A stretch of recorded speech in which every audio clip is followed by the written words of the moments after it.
to see if I get the same result. From my Abu Dhabi building that was built 15-story in 12 days. The most evil organizations in the world today are the international. Now it's time for everybody to save it. What's up, YouTube? Today, we'll be looking at disturbing TikToks that'll make you question reality. So without further ado, welcome to Adam Strain Reacts. Let's get her done. Andrew, if every interview, every video, every tweet you've ever made was erased from the internet forever, and all you had was 3 minutes, what one truth would you share with the world? You know, truthfully, amongst all the shit I've seen and all the shit I know, I've only ever pushed one message. And it's the message that I've come to because I believe that since the dawn of time, every single generation has believed the world is ending. We can't pretend that we don't feel like the world is currently ending, because we do. But we can't believe that the people in World War II didn't feel like the world was ending, or the people in the Napoleonic Wars didn't feel like the world was ending. Imagine being in Rome in 2000 BC. Imagine when the barbarians bust through the gates of Rome for the first time. The world is over. The world is ending. The world will never recover. But the world limps forward and new empires are built and everything seems to come back, and then it's all destroyed again, and then it comes back. It's the circle of life. So every single generation has believed the world is ending. And it seems that in my simplification of all of these hyper complicated historical events, the only thing that's ever resisted enslavement or built a society worth living in has been bands of brothers, of good men who stick together, who are brave. The reason I push masculinity is not because I'm trying to be the world's biggest tough guy. It's because I actually believe it is the resistance to the enslavement. I think that a bunch of men who say, we're not afraid of you, we don't believe you, make me scared. You can't. I don't care what you say I should do. I don't want to do it. That's only ever been the resistance that's ever existed. It's always been that way. And the reason we're in the trouble we're in today is because this is the first generation in history where there's no warriors. We always had warriors. There's the enemy. Get our guys together. Let's go fight them. Now I can't find anybody to fight. It's just me up here. Everyone with an opinion on the internet doesn't want to fight. They want to turn on me. I'm standing at the front saying, let's go, guys. And they're saying, you're a sellout. Well, what the are you doing? Why aren't you up here? What are you telling the world? What help are you giving? Who are you waking up? How are you shifting the Overton window? You're not risking a thing. I'm risking it all. And you're turning on me. I can find the odd guy here and there. Where's the resistance? So when I'm trying to preach masculinity and saying to guys, look, go to the gym, get strong, resist, don't be afraid, speak what you think. I'm trying to say all these things, trying to inspire some backup, some support. Masculinity is the answer to the trouble we are in. And truthfully, unless we get some balls back, well, then it's over, isn't it? And women can complain, and women can protest, and women can riot, but nobody gets. Because when women complain, it's called an inconvenience. And when men complain, it's called a revolution. Well, everyone, this has been your guest, Andrew Tate. This is the Jack Neal Podcast.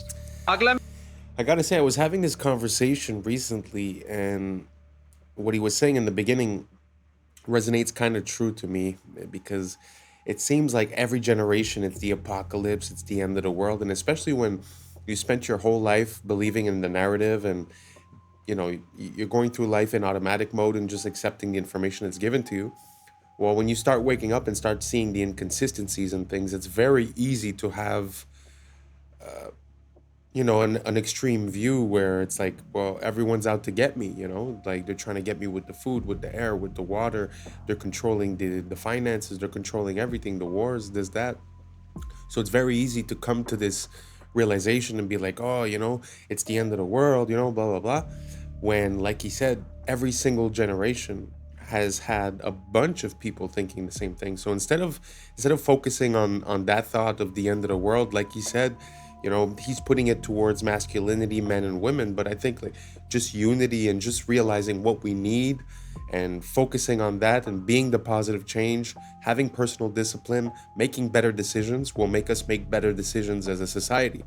So basically all I'm saying is that it seems like we're a bit fatalist. Like every single generation thinks it's the end when it obviously isn't. So maybe we just drop that idea and start working on the state of the world.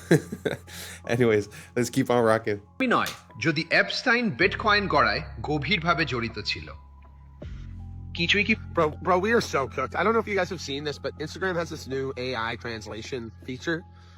And I'm just going to give you some, I don't know, I find it hilarious, but look at what they can do. Like, we are seriously cooked. Like, you are not going to be able to tell what's real very soon. And we might be there already. It's hard to say what's real anymore. Am I real?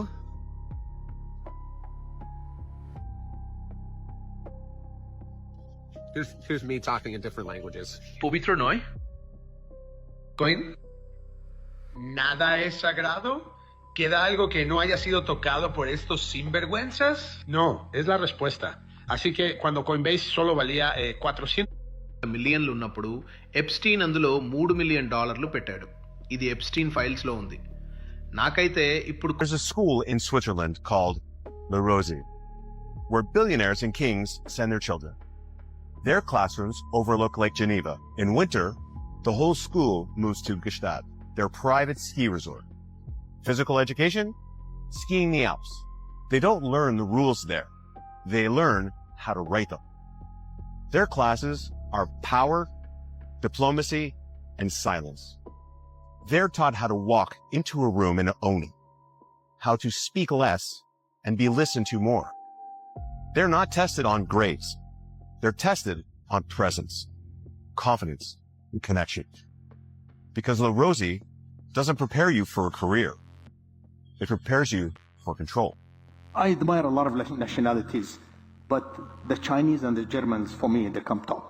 You know, they are the smartest mind.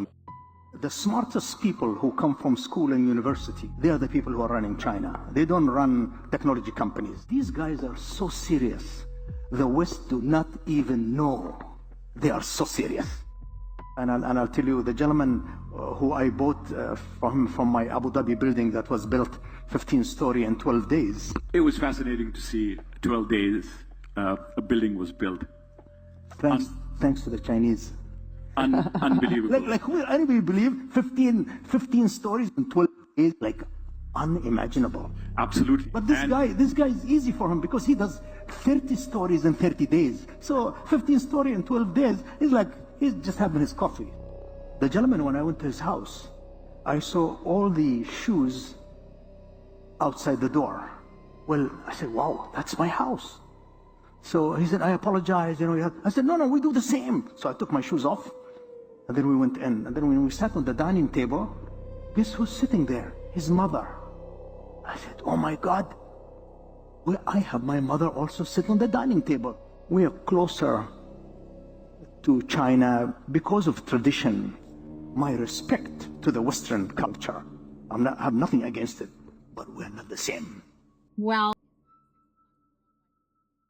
That's pretty interesting because like he says, we're not the same, and it kind of makes sense because when we go to make a building, it's going to take us 2 years just to pass the permits and to receive the materials. So there's really something about before I start talking about China, I just want to say I do not approve the system that they have there and the rules that they have and the social credit. I'm not condoning it, but there is a difference when you're able to get your people together to do something quickly and efficiently, you know? And I think we've lost that. It's sort of like, you know, I don't know if it's Saudi Arabia or Abu Dhabi, but when they decide that they're building a castle, they're building a castle and everyone is on it and it gets done quickly. Here, they talk about plans, they estimate how much it's going to cost, it doubles the cost, doubles the time, doubles the work, right? So we're really in a different mind state and a different capabilities zone. So I do tip my hat to those societies that are able to get things done, you know? As for us, it seems like it's all red tape and bureaucracy. I don't know if you guys agree or don't. Let me know down below. And let's keep on rocking. his 36 plus worldwide is not new research. And so we started working with him and our herd of ostriches here. And we were looking at developing the alternative to working with natural antibiotics to create resilience in your own body for virus. And we were very successful. So we already have scientific proof and data that we were able to neutralize, not block them, actually neutralize it. And this is all just through lozenges or nasal sprays. And so that was very exciting. But the lab that we were working with at the time actually got shut down. Immediately after all of our robust came back in, Frederick Leduc, a lab immune back, got shut down and had to sign an NDA and was no longer allowed to talk. I found this book at the local antique shop yesterday, and it was written in 1926, The Secret World or the hidden hand, unrevealed in history. 100 historical mysteries explained. There's a secret, and they are of the nature of the individuals who are taking over now. The blues, that they are the ones that have been running society because they made a pact with a god. But that's his position. But I want to read to you this very specific, I have to be careful about what, I really was trying to debate whether to put this on the internet at all, because it could really get me in trouble. But this particular page, I just want you to see this particular part, talking about proof of the existence of this invisible hidden hand. He says, the world is governed by very different personages from what is imagined by those who are not behind the scenes, i.e., not by kings and ministers. Said not others, but different, which means not the kings, ministers, or other similar men, but absolutely different, possibly even of a different. Who they are must be known first of all, and only then can we control them and establish peace, but not before. You know how I'm always saying, I'm calling them creatures and creeps, and I'm saying they're not human. I don't know what they are. And this has been my biggest reason around this. I ain't unifying, because I don't know what these things are. This apparently has been known. And this has nothing to do with religion. I'm talking about like a species of a soul or something that's on this planet. And that's what he's talking about here. Bismarck, the Iron Chancellor, perceived the existence of invisible forces, but could not or did not wish to formulate them, and called them imponderabilia, powers which no one could fathom. In 180 seconds. This is supposedly the body attacking itself. This is an identity crisis. It starts with taking. After the thing that bites and stings causes your body to react improperly. Essentially all Lyme disease. Lyme was released from a bio. See? The rest of the world knows Lyme as Borrelia. They are not the same. It is a or abomination. These are all spirit programs. Programs kick in as autocorrectors where will is lost. When these spirit programs are blended and tacked on to vectors that bite and sting, they spread into the human system. Lyme is a spirochete like syphilis, thus it can be transferred through the mouth and sex, and it hides in the Dr. Judy Mikovits said that it's just the new Lyme. Many claim that it's a delivery system. They are structured the same. This chimeric spirit program creates a biofilm matrix within you to act like a middleman between you and your body. It was released the same year as Lyme, and Fauci was the head of that program. These programs demand more energy than you would actually need. Programs don't want to kill, and they will go dormant if they have to. Cells are just cells that follow the orders of the program. Many people are chimeras. At least 8% of the collective is personified. Gog and Magog are a chimeric clan. Esau bred with Canaanites. Esau's part Canaanite grandson crossbred with Japheth, aka Chittim. Chittim is part of Gog and Magog, the Chimera clan. This is who took over Europe and the world. These are essentially personified free radicals.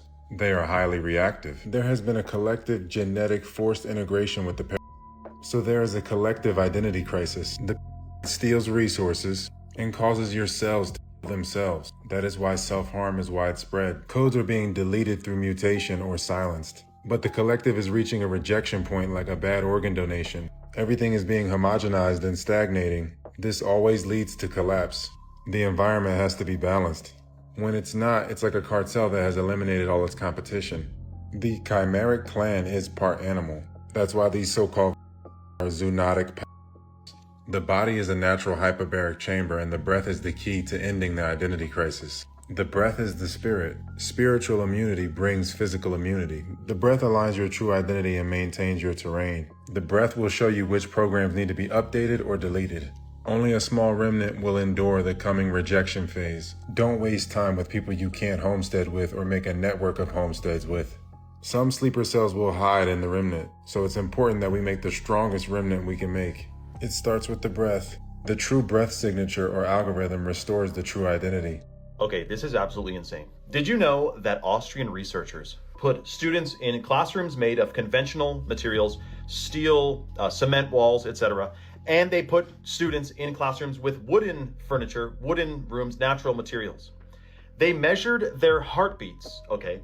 And the students in the synthetic, let's call it, classroom with the unnatural materials had, on average, 8,600 extra heartbeats per day per student on average.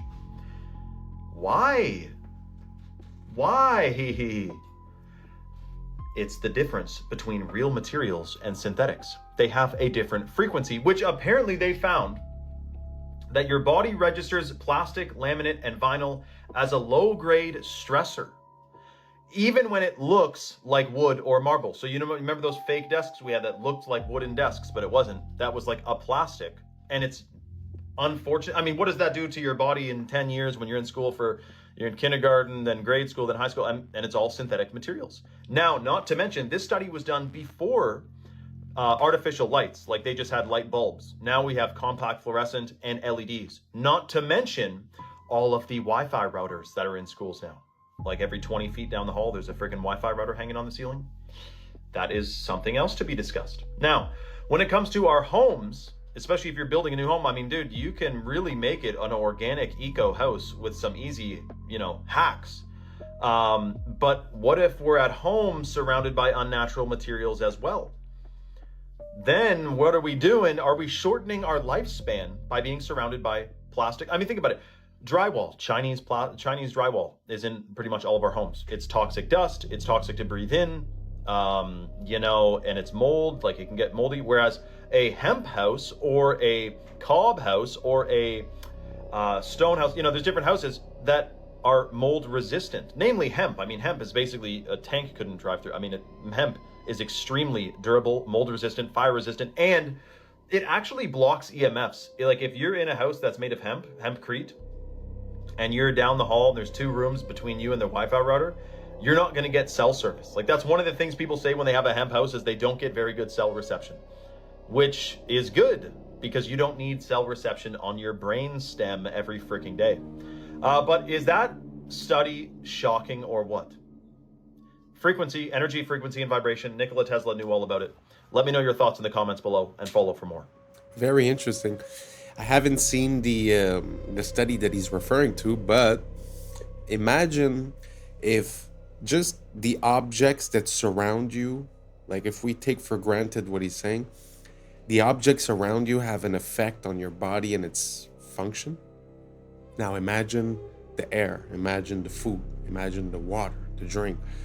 Because he's saying when you substitute wood for plastic, let's say, but what happens when you substitute, a real compound from a plant to a synthetic version, right?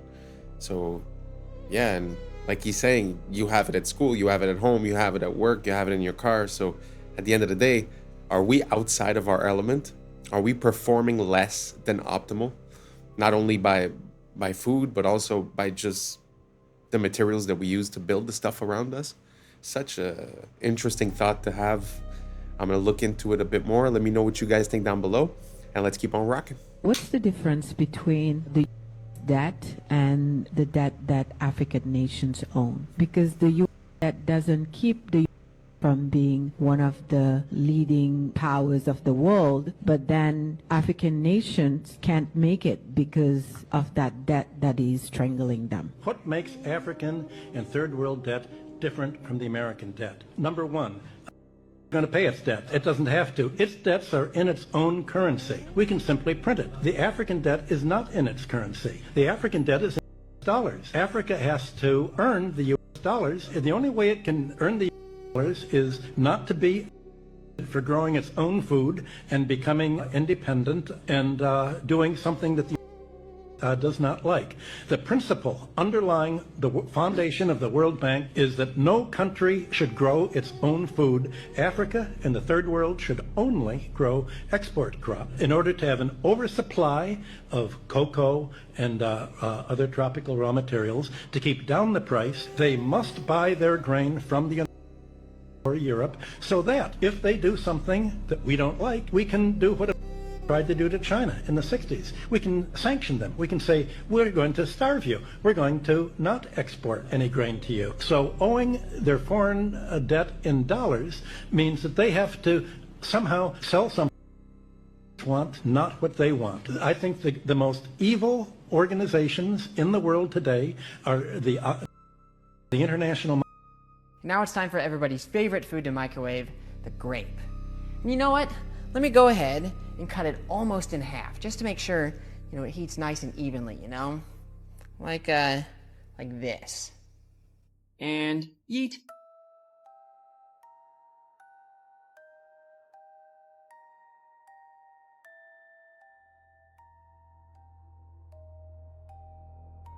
Unfortunately, the fragrant smell of roasted grape is hidden by the suffocating nitrogen dioxide fumes, which is the deadly brown gas left in the beaker there. Instead of cutting a grape in half, I just tossed in some unmodified grapes to see if I get the same result.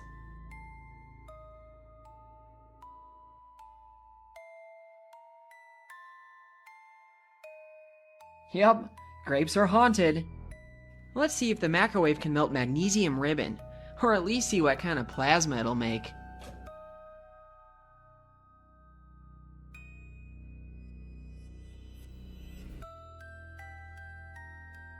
Not only did it melt and burn in there, but it also managed to show off some of its green spectral colors, which is in contrast to the white you get by simply burning it in air.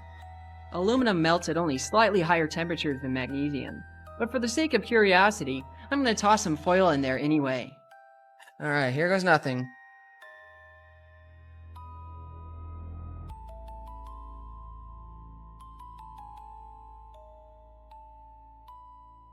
Now that is like an arc furnace. Oh my goodness. Now it's time for something more challenging. Copper needs to be very hot before it melts, so let's see how it holds up in the microwave.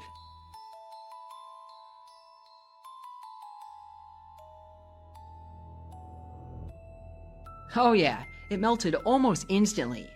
Now this also brings up an important point about the glass. It's actually astonishing how well these Pyrex beakers have held up to the plasma. The same cannot be said about this Pyrex bakeware. The difference is that the beakers are made from borosilicate glass, which has very low thermal expansion. Pyrex bakeware used to be made from this as well, but has since been changed to tempered float glass, and its internal stress patterns are easy to see in a polariscope. This change is unfortunate for home science, but it does make for less dangerous breaks in the kitchen, as it tends to explode into tiny bits as opposed to razor shards. Hello, my name's Jason. I live at 1776 Boulevard. We're here to talk about tonight. Excuse me, Jason? Yeah. What's your last name and what's your address again? My last name is Jason, We the People, and my address is 1776 Boulevard. What city? Freedom City. Freedom City in what state? Michigan. So I know you're making all that up. Yeah, 100%, because I don't have to tell you anything, because it's my You know what that is? According to I think you need to learn the Fifth Amendment. I don't care about your article. According to Article 6, Clause 2, you're trumped. According to the rules of this city council, you have to give your name, your proper name and address, or you're not allowed to speak. So do you think your bylaws, because that's the way it's looking here, you think your little bylaws here, remove me so I can sue out of the city. Do it, because I'll make sure you don't get no data center. Try it. 42 USC 1983, baby, that's my middle name. You want that name too? Now, back to this Fifth Clause. You can't use no takings clause, Einstein. Guess what? That's for public use. You understand that? You know what public use is? Sure ain't a data center. It's a park, an old folks home, something like that. It's the Fifth Amendment, not that complicated. You should look into it. By the way, how does it feel sitting up there being a Benedict Arnold to all your people out here? Not one person supports this. How about this? Everybody up here's been asking who supports the data center. How about this? Who don't support the data center? Any other questions? Is there any other questions? Ray Charles and Stevie Wonder can see this one together. What remedy do you have for the first? You don't got none. So now land. Is there any foreign money involved in this? I'm pretty sure there is. Ain't Whitler in some hot water over there? Also, non-disclosure agreements. Bad news. I want everybody in this room who lives here, it's a FOIA request, every single non-disclosure agreement from any council member, mayor, anybody in this city. You need to FOIA who has one. You won't be able to see what's on it, but you'll be able to see who has one. And then at that time, we got a real conflict of interest, don't we? I think we would. Next thing, who are you having come in here that's putting these underground generators? Oh, you're not. You got these big old power lines going in right now that everybody's talking about. What's that? I mean, have we already made our minds up? Huh, seems that way. Well, anyway, here's your people. Have fun. Kudos to him for raising his voice, but it's pretty crazy. It feels like we've gotten so far from the beginning of this experiment, of this freedom experiment, of, you know, the Constitution and the rules on which we were based. And now everything is so convoluted with policy and rules. And like he's saying, you know, he's like, well, you could have all these rules, but it shouldn't trump my, you know, my Constitution Amendment rights, right? So it's very interesting to listen to him talk, and he brings up a very important point as well. How is it possible to have people representing you and working for you that are allowed to sign non-disclosure agreements with these companies? And then afterwards, they decide on if they get to build or not, but they can't really tell you all the information that they're privy to. So if they're a representation of you and they know something, but they can't tell you, I really don't see like how that can work. I don't know. Let me know down below if you guys could shed some light, and let's keep on rocking. This guy, tragically, from falling off a balcony. He was also obsessed with bioengineering. So he had all of these scientists that he would donate money to their charities, and he would have them work on things and stuff. But what I heard, and this is completely unsubstantiated, but I heard it and I thought it was fascinating, was that he also had these same guys, because they were and everything like that. He had them design a novel. That was his switch. Basically, that was his trump card, which is like, I don't go to jail or I release this. And it's like one of these things where if I don't keep entering in a thing every 30 days, I die. In October or November, his switch went off, and that's what introduced into the world until it became what we do today. I don't believe it. I'm with you. I don't believe that for a second, but that's a goddamn great. I love it, and I'm going to spread it as much as I can. That's crazy. Are you the... Maybe one of the benefits of me talking to you today is that you'll see that maybe not everything is true that you've heard about me. Of April 19th, 1995, a decorated Gulf War combat a truck bomb that he didn't build in a Ryder truck that he didn't rent with the help of a passenger who didn't exist. Having just gotten away with a soil to date, the Fort Bragg trained Special Forces sheep drip dropout blended in with the crowd by making his getaway in a car without a license plate and was immediately pulled over. It was the supposed target of the attack, but luckily all of their agents were out of the office that morning.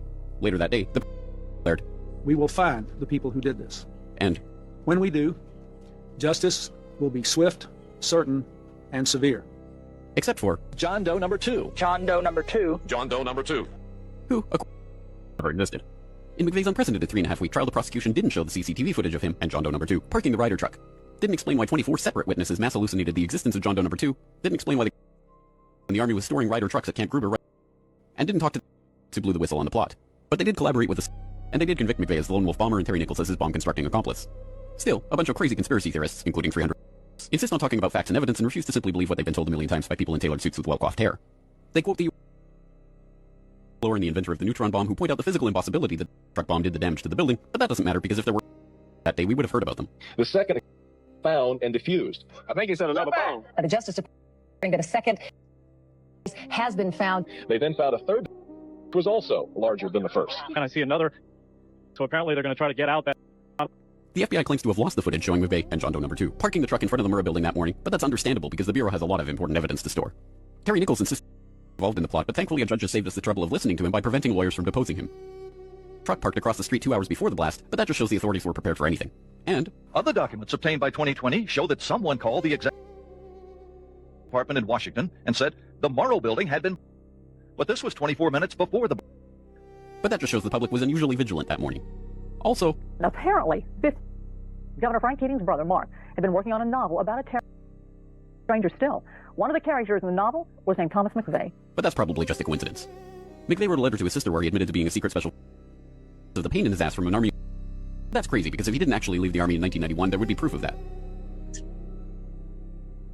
McVeigh was not executed on May 16, 2001 as scheduled because he had failed to turn over thousands of pages of evidence to McVeigh's defense attorneys.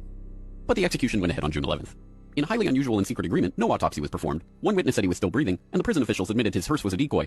Then, the case was officially closed. And if you question any part of the story, you are a paranoid wingnut birther truther 10th prepper conspiracy loon who...